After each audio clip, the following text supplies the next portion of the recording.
It's what you'd expect to see on a typical Thursday commute in downtown Toronto, particularly here under the Gardiner. You know, you look around and you see cars go into an intersection, not sure if they'll be able to actually clear it by the traffic backed up in front of them, and then they get stuck when the light turns red. Now, you may recall earlier this year, Toronto City Council approved a motion to ask the province for permission to increase the fine from $85 to $450. No word yet on a decision, but Toronto police explain actually ramping up enforcement may also be tricky.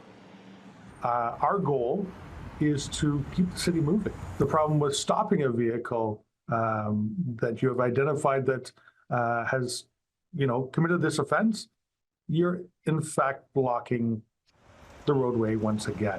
Sergeant Campbell also acknowledging some drivers get stuck between a rock and a hard place, where the lane ahead has no space to go when the light is green. Then when it's red, any space that opened up gets filled back in by the other direction, only for it to go green again with no space. The driver who refuses to box block potentially sitting put for multiple light cycles. I feel sorry for them.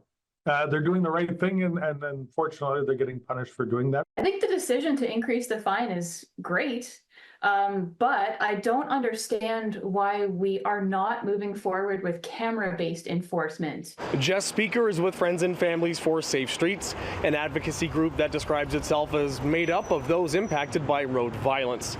She's advocating for automated enforcement and says it's frightening for people on foot to have to divert around a wayward vehicle. They force people who are walking out of the crosswalk or people who are biking out of their bike lane or cycle track.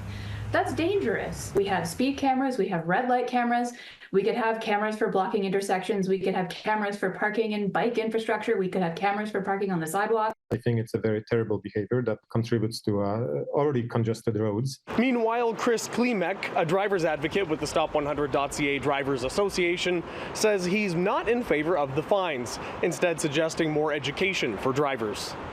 If drivers are not educated, it's hard to expect them to comply with certain expected behaviors if they don't even know that what they're doing may be causing a harmful situation on the road. He wants to see more of what you see sometimes after big games. Police on site managing the flow of some of the worst intersections. Having police control traffic is very much what we're in favor of. Police should be used much more frequently than they are currently in managing traffic flow in Toronto. Something Toronto Police says has a good track record in the field. It's a fantastic program, and these traffic agents are actually stopping this type of behavior from occurring. And an option that does have some overlap of support from safety advocates like Jess. Sure. I've also experienced that human traffic wardens at problematic intersections can really make things work a lot better. But again, it requires time and effort from a human being. We did also hear from the Deputy Mayor, Jennifer McKelvey, in a written statement regarding the box blocking, who said that we are expecting to get a report back from city staff in the fall where we will find out whether the city's request to increase those fines was actually approved by the province or not. That report will also examine increased enforcement and the feasibility of automated methods. At Bay and Lakeshore, David Zura, City News.